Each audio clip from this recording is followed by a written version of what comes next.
আমরা বিশ্বাস করি প্রভুর ইচ্ছায় ভালো আছি। ভালো আছি। যাক, আপনাদের হাসি মুখ দেখে খুব ভালো লাগছে। হ্যাঁ, আমিও প্রভুর ইচ্ছায় ভালো আছি। তো আসুন আমরা প্রভুকে ধন্যবাদ দিই যে তিনি আবারও সুন্দর সুযোগ করে দিয়েছেন, তাই না? হয়তো আমরা 2 সপ্তাহ মানে 1 সপ্তাহ গ্যাপ দিয়ে দিয়ে আসা হয়, তাই না? আমাদের অন্যান্য জায়গায় প্রচার থাকে, তো আমাদের আবার স্কুল কার্যক্রম থাকে, যার কারণে শুক্রবার ছাড়া আমাদের সুযোগ হয় না বেশিরভাগ সময়। এই জন্য প্রভুকে ধন্যবাদ দিই যে আবারও আমাদেরকে যুক্ত করেছেন, এবং আপনারাও বিশেষ করে অপেক্ষায় ছিলেন। আজকে দিয়ে মনে হয় 3য় দিন এখানে মিটিং পরিচালনা হচ্ছে, তাই না? তো আজকে একটি বিষয় নিয়ে আলোচনা করব, তার আগে একটু জানতে চাচ্ছি যে এতদিন যে আমরা আলোচনা করে আসছি এই 2 দিন, তো এতে আপনাদের একটু অনুভূতি যদি শেয়ার করতেন, বা যারা একটু পুরাতন আছেন, এই 2 দিন 3 দিন নিয়মিত এসছেন, আলোচনাগুলো কি শুনতে ভালো লাগে না বোরিং লাগে, নাকি হ্যাঁ? আমার তো মনে হয় আপনাদের হয়তো কিছুটা ওখান থেকে কিছু তৃষ্ণার্ত বা কিছু পরিতৃপ্ত হন, যার কারণে আপনারা এই যে অনেকে পুরাতন চেহারা দেখতে পাচ্ছে, যে অনেকেই আসছে, তাই না? আমার তো আসার আগে আপনারা বসে রয়েছেন। আমি দুঃখিত যে আমার একটু আসতে লেট হয়েছে। লেট না, মানে আমি ইচ্ছা করেই একটু আমি সময় দিচ্ছিলাম, যাতে আপনার যে যে টাইমটা দেওয়া আছে ওই টাইমটার মধ্যে আসবো। তা দেখছি আপনারা তার আগে চলে এসেছেন, যদি আপনাদেরকে ধন্যবাদ দিই। তো আসুন আজকে আমরা প্রভুর ইচ্ছায় একটি বিষয় নিয়ে আলোচনা করবো, যেটা আমি প্রথম দিন বলেছিলাম, সেটি হচ্ছে প্রার্থনা। কি বিষয়ে আলোচনা করব? প্রার্থনা। এই শব্দটাকে আমরা কখনো শুনেছি? প্রার্থনা এই শব্দটা কখনো শুনেছি আমরা? প্রার্থনা কি? প্রার্থনা কাকে বলে? কেউ উত্তর দিতে পারবেন? না, এটা কোনো পরীক্ষা নেওয়া হচ্ছে না, জাস্ট জিজ্ঞাসা। প্রার্থনা কি, বা কিভাবে প্রার্থনা করতে হয়, এই বিষয়ে কেউ বলতে পারবেন?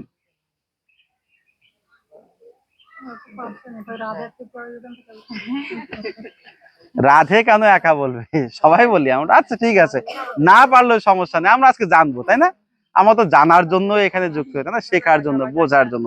কিন্তু তার আগে আমি একটু প্রশ্ন কেন করলাম, যে আপনাদের কোনো চিন্তাধারা যদি থাকে সেগুলো একটু জানলে একটু সুবিধা হয় আলোচনায়, ঠিক আছে?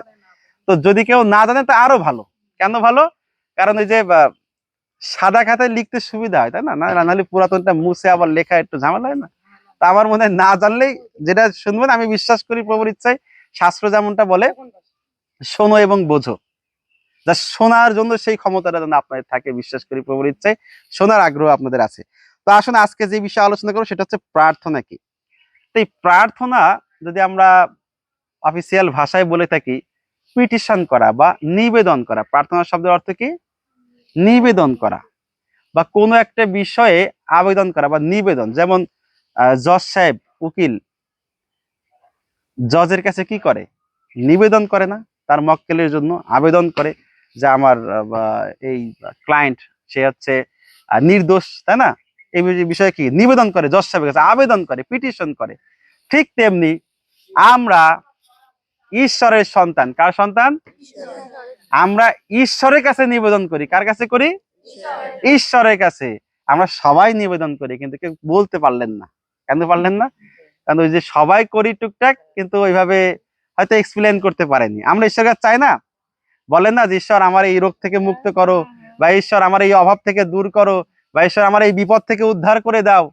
মনে মনে ঈশ্বরের কাছে আমরা প্রার্থনা করি না?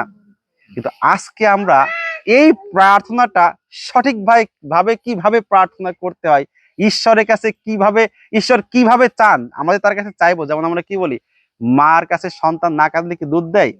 ঠিক তেমনি ঈশ্বরের কাছে তো চাইতে হবে আমাদেরকে, তাই না? অবশ্যই তিনি জানেন আমাদের কি প্রয়োজন, তারপরে কি করতে হবে? চাইতে হবে। এখন চাওয়ার মতো করে চাইতে হবে। আমি আপনাদের শেখাবো অফিসিয়ালি বা লিগাল ভাবে কিভাবে আপনার ঈশ্বরের কাছে চাইতে পারেন। এবং যখন আপনি লিগাল ভাবে ঈশ্বরের কাছে চাইবেন, ঈশ্বরকে আপনার দিবেন না? অবশ্যই দিবেন। এবার আমি চেয়েই যাচ্ছি, কিন্তু ঈশ্বরের কান পর্যন্ত পৌঁছাচ্ছে না, বা সেই লিগাল প্রসেসে আমরা চাচ্ছি না, তখন কি ঈশ্বর আমাদের প্রার্থনা শুনবেন? শুনবেন। আপনাকে জানার আগ্রহ আছে যে কিভাবে প্রার্থনা করতে হয়? এটা আমরা একটু আজকে জানার চেষ্টা করব। আগ্রহ আছে? তাহলে মনোযোগ সহকারে শুনবেন। আমরা দেখি মথি তার 5 অধ্যায় 6 অধ্যায় 5 পদে, আর তোমরা যখন প্রার্থনা করো তখন কপটীদের ন্যায় হইও না, কারণ তাহারা সমাজগৃহ পথের কোণে দাঁড়াইয়া লোক দেখানো প্রার্থনা করিতে ভালোবাসে। আমি তোমাদেরকে সত্য বলিতেছি, তাহারা আপনাদের পুরস্কার পাইয়াছে। তার মানে বলছে তোমরা কপটীদের ন্যায় হইও না। কপটী মানে কারা জানেন? তারা বলছে কি যে পথের ধারে ধারে দাঁড়িয়ে দেখা যাচ্ছে আপনার ধরে একটু প্রার্থনা করবে, তাই না? তারপর আছে লোক দেখানো প্রার্থনা, শো আপ করা, যে আমি প্রার্থনা করতেছি। মানে অনেকে আছে না এরকম ধর্মকর্ম, একটু লোক দেখানো ধর্মকর্ম করে, এরকম লোক কিন্তু বহু আছে। ভালো পোশাক আশাক টাশাক পরে এমন একটা ভান ধরবে, ওরে বাবা সেই ধার্মিক লেভেলের লোক। ঈশ্বর বলছেন, যীশু খ্রিস্ট বলছেন যে ওই লোক দেখানো প্রার্থনা করা যাবে না। বুঝতে পারলাম? এখন আপনি প্রার্থনা বিষয় শিখেছেন, বুঝেছেন, ভালো কথা, কিন্তু আপনি ওই দেখা যাচ্ছে রাস্তা দাঁড়িয়ে হুট করে আপনি প্রার্থনা করছেন, এমন একটা ভাব করছেন যেন আপনি ভীষণ ধার্মিক, আপনি সেটা সমাজে আপনি প্রকাশ করছেন। নিজেকে ওইভাবে ধার্মিক বলে প্রকাশ করা যাবে? বলছে তাহারা তাহাদের পুরস্কার পাচ্ছে, তার মানে লোক দেখানো প্রার্থনা করা যাবে না। এই বিষয়ে কি দ্বিমত আছে আপনাদের? দ্বিমত আছে? হ্যাঁ, মানে আমার সাথে মিল নেই কথা এমন মনে হচ্ছে। লোক দেখানো কি কোনো কিছু ঈশ্বর চান, পছন্দ করেন? আচ্ছা, খেয়াল করি। তাই বলছে অনেক সময় আমরা বিভিন্ন ধার্মিক মানুষ, যারা ছদ্মবেশী ধার্মিক মানুষ, তারা চাই যে এইভাবে একটু শো আপ করতে, ঠিক আছে? কিন্তু রাজ্য চাই ঈশ্বর দেখুন। কিন্তু আপনি আমি এখন যখন প্রার্থনা করব, আমরা কি লোক দেখানো প্রার্থনা করব? আমরা দেখব লোক দেখার দরকার নেই, আমার ঈশ্বর জানলে হচ্ছে আমার মনের সমস্ত কিছু। বোঝা গেছে? আমি লোকের কাছে বলবো না, ওই প্রতিবেশীর কাছে যে বলবো না, আমি আমার ঈশ্বরের কাছে বলবো। বোঝা গেছে? কারণ তিনি গোপনে বর্তমান, মানে বুঝি তিনি নাই, আবার তিনি সবসময় আমাদের সঙ্গে সঙ্গে আছে, তিনি আমাদের হৃদয়ের খবর জানেন। তাই আমাদের দুঃখ আছি, কষ্টে আছি, অভাব আছে, রোগ আছে, কার কাছে বলবো? কিন্তু আমরা বলি কার কাছে আগে, সত্যি করে বলবেন তো?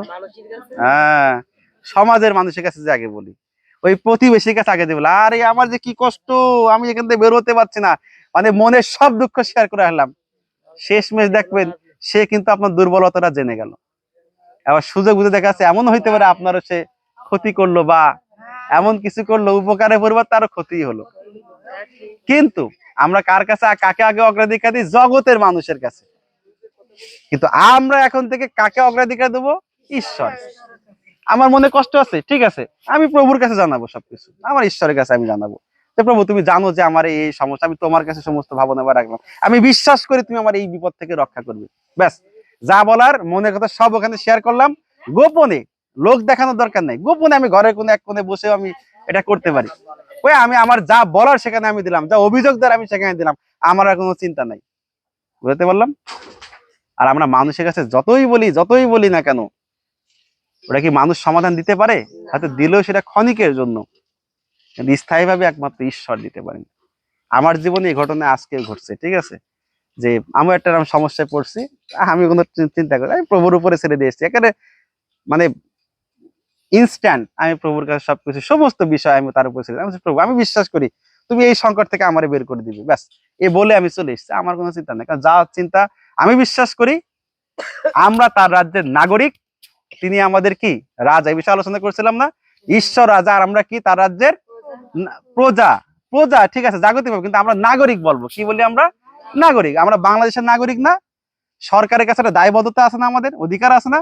বিনা পয়সা চিকিৎসা পাবো, এটা একটা অধিকার না আমাদের?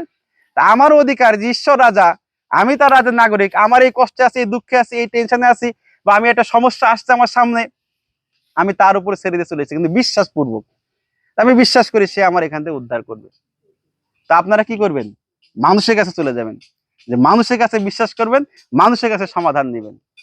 এখন হ্যাঁ বলবেন, মানুষও তো অনেক সময় সাহায্য করে সমাধান করে, তাই না? হ্যাঁ করে, কিন্তু যখন ঈশ্বর কি সরাসরি এসে সমাধান করবে? মানুষের মধ্যে দিয়ে। কিন্তু আমরা আগে মানুষকে অগ্রাধিকার দিয়ে ফেলছি, ভুলটা হচ্ছে এই জায়গা। আগে কাকে অগ্রাধিকার দিতে হবে? ঈশ্বর। কারণ ঈশ্বর বিভিন্ন দেখবেন মানুষের মধ্যে দিয়ে অনেক সময় আমাদেরকে কি করেন, অনেকভাবে উপকৃত করেন।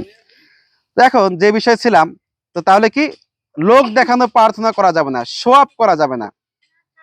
আমরা জানবো কি যে আমাদের ঈশ্বর জানুক আমাদের সমস্ত কিছু, আর কারো জানার দরকার নাই।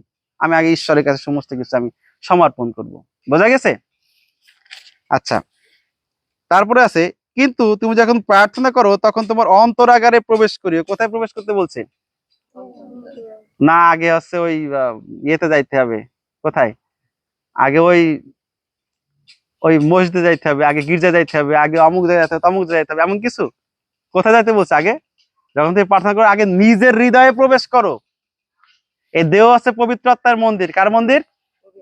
পবিত্র আত্মার মন্দির। আগে নিজের অন্তরাগারে প্রবেশ করতে হবে। যখন তুমি প্রার্থনা করো তখন নিজের হৃদয়ে প্রবেশ করো, অন্তরে প্রবেশ করো। তারপরে বলছে তখন আর দ্বার রুদ্ধ করিয়া তোমার পিতা যিনি গোপনে বর্তমান তাহার নিকটে প্রার্থনা করো। কার কাছে প্রার্থনা করতে বলছে? অন্তরাগারে প্রবেশ করে পিতা ঈশ্বরের কাছে প্রার্থনা করতে বলছে। কোনো কিন্তু যাজকের কাছে প্রার্থনা করতে বলেনি, কোনো ধর্মীয় লোকের কাছে প্রার্থনা করতে বলেনি। কার কাছে করতে বলছেন? ঈশ্বরের কাছে প্রার্থনা করতে বলেছেন। কোথায় প্রবেশ করে? অন্তরাগারে প্রবেশ করে। বলছে দ্বার রুদ্ধ করে। তারপর কি বলছে? যিনি গোপনে বর্তমান তাহার নিকটে করো। গোপনে বর্তমান, ঈশ্বরকে আমরা দেখতে পাই? তিনি আত্মা, তাই না? যোহন 4:24 তিনি আত্মা। আর যাহারা তার ভজনা করে, আরাধনা করে, কি দিয়ে করতে হবে তার আরাধনা ভজনা? দেহ দিয়ে, ভালো পোশাক দিয়ে, তার ভালো পারফিউম মেখে, হ্যাঁ না? দেন মাথা সাই দেন দেখি, সাই দিচ্ছেন না কেন? ঈশ্বর এটা চান না যে ভালো একটা সাদা পোশাক পরে যাব, ভালো শু পরবো, একটু পারফিউম মাখবো, এইগুলো দিয়ে ঈশ্বরের আরাধনা করতে হবে? এরকম কিছু? হ্যাঁ, তাই আবার উত্তর দেন আপনারা, কি দিয়ে করতে হবে? মন দিয়ে, আত্মা দিয়ে, হৃদয় দিয়ে। বুঝতে পারছি কি? এখন আপনারা এখানে ভালো পোশাক আশাক পরেছেন, কিন্তু আপনার অন্তঃকরণ ঈশ্বরের সাথে যুক্ত নাই। কোনো কিছুর মূল্য নেই, সবকিছু মূল্যহীন। আমি একটা ভিডিও দেখছিলাম, এটা যদি আমার দেখি ইন ফিউচারে আমাদের একটা ল্যাপটপ আসবে, ঠিক আছে, আসলে তখন এখানে আমি আপনাদের দেখাতে পারবো, ঠিক আছে? বড় পর্দা না হলে অন্তত ল্যাপটপের পর্দা আমরা দেখাতে পারবো যে আমি একটা ভিডিও দেখছিলাম, যে ভিডিওতে একজন কি বলে ওটাকে, ওই যে ই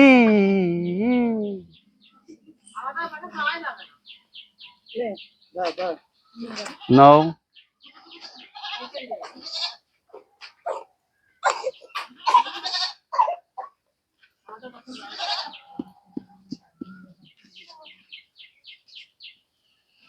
ভিডিও অফ করে দাও, অফ করে দাও, ঝামেলা আছে। আচ্ছা, ভিডিও অফ করে আবার আবার চালু করো।